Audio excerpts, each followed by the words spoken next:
Para sa ako Ate Will no, nasabtan ako ang iyang gibati. Normal gyud sa ako alang assessment no, medyo personal. Muraga kuan kanang anibati pud ko ba sa iyang na experience.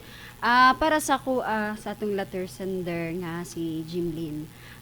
Normal ang imong gibati nga naa kay unang-una kahiubos na pagmahay o syempre ni develop na into pagdumot no kay ikaw mismo sa imong kaugalingon nakaakto ka, nakakita ka o nakadungog ka sa binuhatan sa imong inahan. And then apektado pud ka tungod sa iyang mga kalaki sa iyang mga binuhatan muraga naanay stigma pod sa imong pangalan sa imong pagkatao bisan pa man og wala kay gibuhat pero sa ngalan nga produkto ka or anak kaniya muraga nahukman na ka in advance sa mga tao mao na nakapait no sa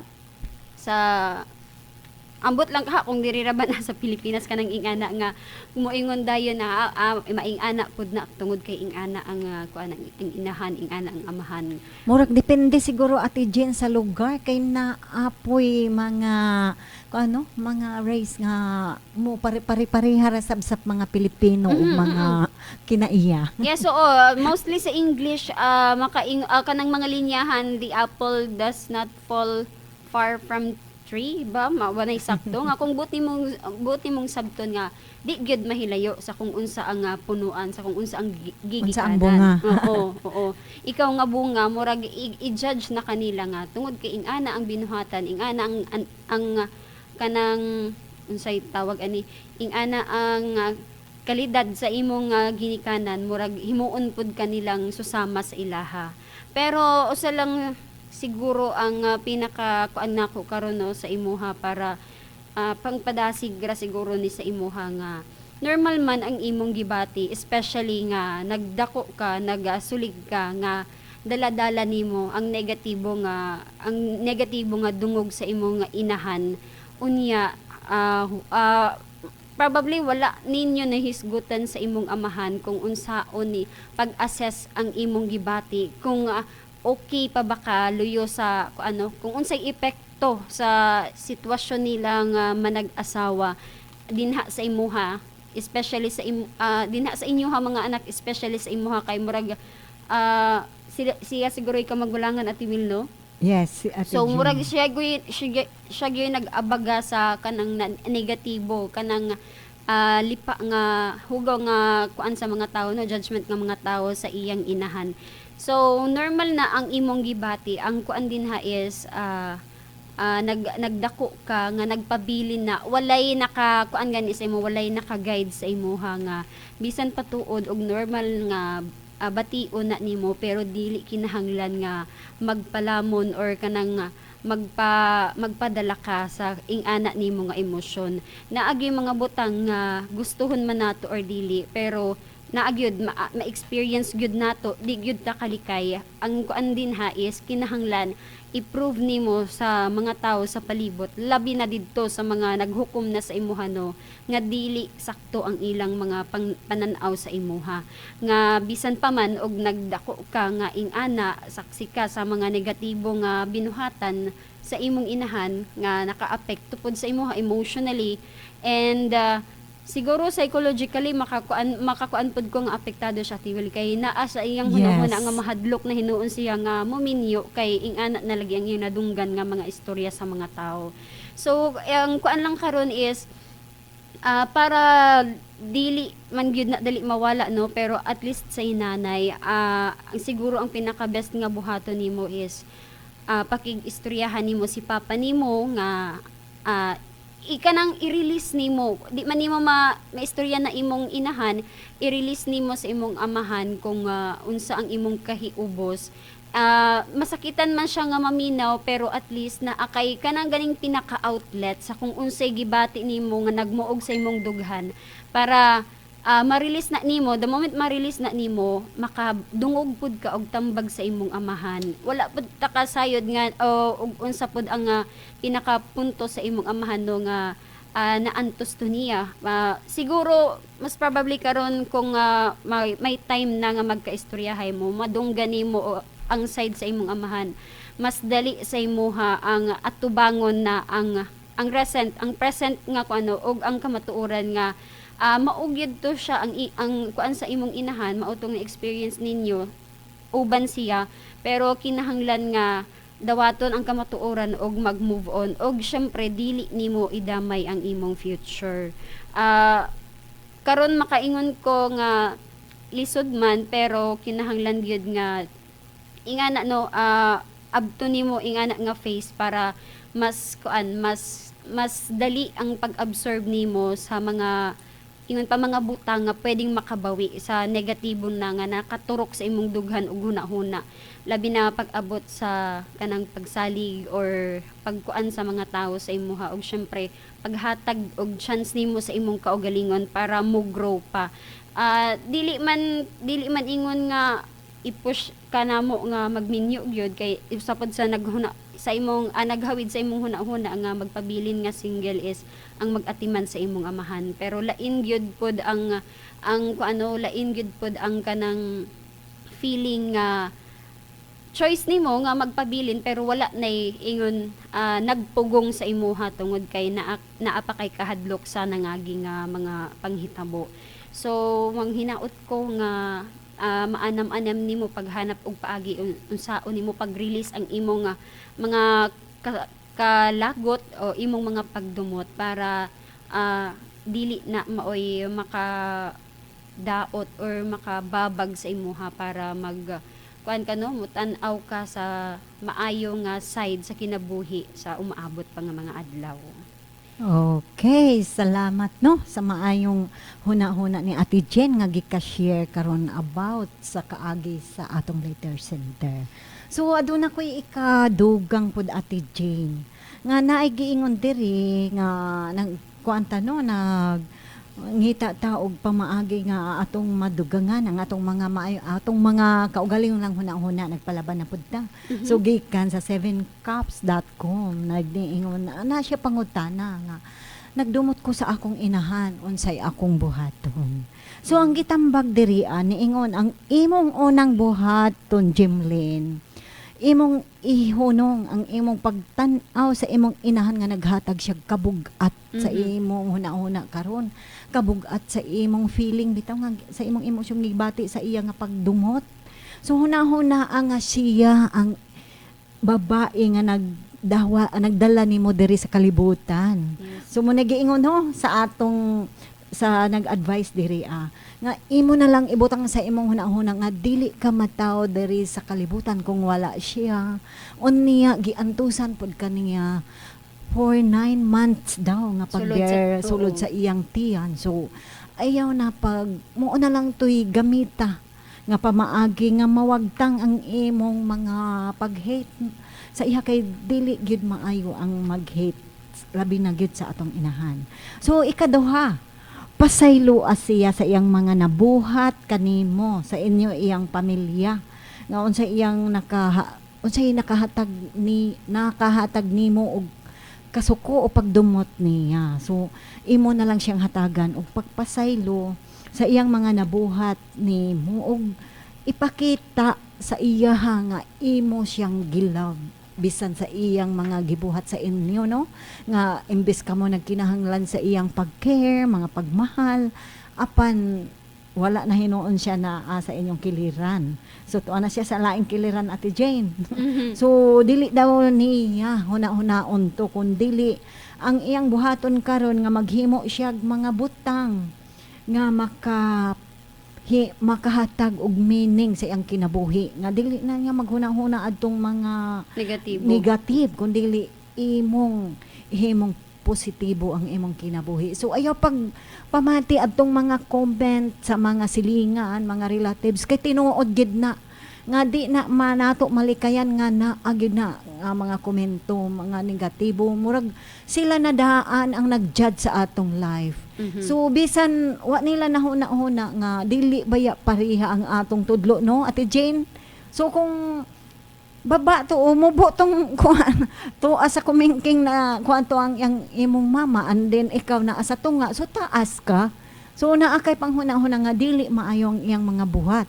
So naakay choice nga sa pagbuhat sa katarong kay medyo naka-learn naman siya Ate Jen pinaagi sa mga komento sa iyang mga silingan o mga relatives. So sobra gid kabuotan ang imong amahan Jimlen no. Kay uban pa to dili na kuan siya dili na pa sa ilo na Ate Jen nga katong permero ikaduhang gibuhat. so si Jimlen ang anak na mo nangusog nga dili na siya pasayloon so ni sunod so ni kuan ra pud ay amahan ni sunod nga dili na padawaton ang ilang mama. So siguro sa pagkakaron sa imong edad medyo 28 years old di pa ulahi nga ayaw i-torture ang imong kaugalingong kinabuhi no ayaw imong imong hunahuna nga ikaw nga tungod kay nahitabo na nga imong inahan na inaana pud ka so sayop na ang mga judgment. So ipakita sa mga tao nga dili ka pareha o dili pareho ang tanan nga mga tao. Kay nagkalain-lain man taog kung ano linya sa kinabuhi. Tinuod ato siyang inahan. O may naigingon nga alang-alang kuno ang saging og mamunga og kanang santol. So balihon pod ang santol mamungag saging. So kung atong iliteral dili gid na siya mapwede. Pero kung atong ibutang sa una-una nga di ta pwede kuan bitaw Ate Jane i-compare sa tanom kay ang tanom walay huna-huna. Pero kitang tao na so gihan ta sa Ginoo nga gihatagan tag insaktong huna-huna o gigihan ta na atay mga kuano giya niya. So ang na best one no ang atong himuon magpalaban po ta sa atong Ginoo magampo ta kung unsay angay buhaton. So naapoy isa mga kuan Ate Jane nga unsa kunay buhaton nga unsay mga pamaagi nga atong mawala na ang atong pag-hate sa atong ginikanan no or sa atong inahan sa atong amahan. So ni ay walo ka mga steps. So number 1, focus on yourself. So ilove ang imong kaugalingon Jimlin. Ayaw na paghuna-huna sa imong kuano mang inahan sa imong amahan pwede siguro Ate Jane kay medyo taas iyahang kaluoy. So bisan inana imong inahan pero irespeto daig gihapon nato Ate Jane bisag nakasala sila sa ato kay isip inahan no bisan makasala pero kinahanglan siguro pero dili na madali-dali siguro Ate Jane Dili, oo, naanay so, process Ate Will. process so huwata lang to nga panahon nga moabot na siya sa imo I-open lang gyud iyang oo kaugali so iyang permi ayaw kanang itanong bitaw nga naara nagpuot sa imong hunahuna kun dili i-share ang imong mga problema.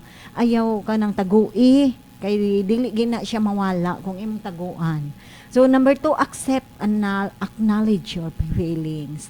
So kung unsa imong gibati karon ka so uko pagdumot unsa pa diha nga kuan gibati i-release na siya no o dawatan na siya and then i-release og ginahinay. So nabitaw uban Ate Jane no, nga sa kasuko mang labay-labay na lang sila og unsay mga butang gusto nila ilabay kay aron ma-release ang kasuko. So insakto sab na. And then set healthy boundaries. So una-una atong maghimo kag mga butang nga ihatag nimo no labi na sa imong amahan kay mo toy magkahatag nimo og kusog o imong igsuon. So mo nay buhaton nimo nga maghimo ka og mga butang nga maoy imong buhaton nga makahatag og maayo o positibong resulta sa inyong kinabuhi. So number 4, make communications brief and short. So himoa ang pag-communicate sa imong mga relatives o kanang pag-share bitaw Ate Jean sa atong mga problema nga naa nagpuot sa atong hunahuna. Kay mo nay makahatag sab og dugang no toxic sa atong mga Maningin maghanap kag outlet sa atong emosyon. So paghanap og outlet kung asa ka masaya muna ganun saan ka masaya suportahan kanila. So ayan so muna buhata ayaw pagmukmok kay tungod kay inaana lang imong kuan ginikanan imong inaana pud ka so ayaw i-fight na siya nga mga judgment. So number 5, take a social media break from them. So kung makita nimo tong makahatag og kuan na mo no kasuko Ate Jane. So likayan nimo to pagkuan kana nay mga kuan mga post sa mga social media nga mga negatibo, so makahatag og dugang kasakit sa imuhang feeling karon. So number 6, decrease self-blame. So ayaw basula ang imong Imong kaugalingon kaugalingon. nganong nainana ka nga di na lang hinuon ko magminyo kay tungod sa akong kaliwatan na inaani. So ayaw paningkamot noon nga ipakita sa mga nag-judge sa imo nga dili ka pareha. Mhm. Oo. So number 7, know when you cut ties. So huna-huna og maayo nga kung imong ikat ang imong relasyon sa imong inahan or kana bitaw murag di nabitaw inaana Ate Jane nga magdumot nga mingon nga manumpa nga na tamnan na kung kawayan Mhm. mga inaana nga di na gid siya kanang masilag ba. Mhm. So ayaw na siya buhatan no. Huna-huna nga ang pagkat sa imong kanang pagputol sa imong relasyon sa usa ka tawo. So labi na kuan siya, mahal nimo siya sa kinabuhi. Unta na inaana ang imong feeling tungod sa imong kasilag. So huna-huna og maayo kung angayan ba nimong buhaton ang pag kuano sa imong relasyon tungod lang ana. So number 5, stop trying to change them. So dili ko no di ay tamag paningkamot nga atong ma-change ang kuan ang tao bitaw ang life sa usa ka tao kun dili siya mismo ang siya mismo ang mo change sa iyang kinabuhi. Dili kay ang laing tao no kung ikaw anak nga makapabag-o sa pagkinabuhi sa imong inahan or amahan. So dili na pwede nato buhaton no kay kinahanglan iyag yung kaugalingon Ate Jane, iya kaugalingon nga kabubuton sa pagbag-o o pagbiya sa mga daotang buhat. Willingness. Yes, iyang kaugalingong willingness. Kay dili ta pwede mo dictate kung unsa ang ilang naa sa huna-huna kay siguro Ate Jane kung kita ang mingon nga ikaw pod iablimon kung sa unahan kung ikaw ang iyang gituman. So mo na giingon nga kinahanglan gyud nga iyang kaugalingong willingness kay kung dili iyang kaugalingong kabubuton no mobalik ra man na siya sa unahan. So maora to Jimly no ang among i-share ni Ate Jane para sa imong angay buhaton sa imong kinabuhi karon. So move on. Ayaw na pagpadala sa imong mga gibati nga mga pagdumot, mga kasuko, kundili hinahinay sa pagwala na no sa imong nauna ka ang imong inahan is inahan gyud. So karon ato na ipadayon ang pagbasa sa atong quotes for the day nga akong napili gikan sa He Positive Ma nga nag-ingon diri gikan kang Donna Goddard nag-ingon forgiving is easier when we understand that forgiving someone else means that we are freeing ourselves of unnecessary burden. So gamay lang pagpahan ay Ate Jane para sa Yes. atong listener. Yes, Ate Will, no? Dili naman ni ingon nga bag-o sa atong pandungog mga ka-feeling sa gibalik-balik na namo nga campaign dili man lalim nga makuanta no ma-offend ta sa mga tao particular labi na sa atong mga kadugo mga minahal nato sa kinabuhi pero kinahanglan nga masabtan nato nga di man sayon nga magpasaylo pero ang proseso sa pagpasaylo usapod nga imong kaugalingon ang imong gitabangan imong gi-free imong kaugalingon sa atong na-mention kaganina sa mga kabugat nga atong gidala-dala labi na og naang atong mga pagdumot no kung kabalo lang ta mo sabot nga kinahanglan gyud nato pod nga mo pasaylo sa tawo nga nakabuhat ag sala sa ato dili lang para sa ilaha kundi para pod nga magaan pod ang atong kaugalingon nga dughan og panghuna-una. Basahon ang atong Bible verse for the day. Gikan sa sulat ni Mateo 10:38-39 nag-ingon, He that taketh not his cross and followeth after me is not worthy of me. He that findeth his life shall lose it, and he that loseth his life for my sake shall find it. So mo ini Ate Jane nagpahinumdom ka nato nga kinahanglan gyud di ay kita mopasaan sa atong kaugalingong krus aron sa pagsunod sa kabubuton sa Ginoo, kay ang dili daw makapasan o magpasan sa iyang kaugalingong cross, dili kini makadawat sa kuan po no, mga pag kanang mga gisaad sa Dios alang kanato. So kinahanglan gyud ay ta atong i-sacrifice ang atong kaugalingon sa pagsunod sa atong Ginoo. Ug uban sa atong ati sa kahanginan. Kini si Ate Jean. Ug kini si Ate Will, ug uban sa atong kontrol nga si Engineer Primo Flores. Salamat sa inyong pagpaminaw ug dalaygon ang Dios.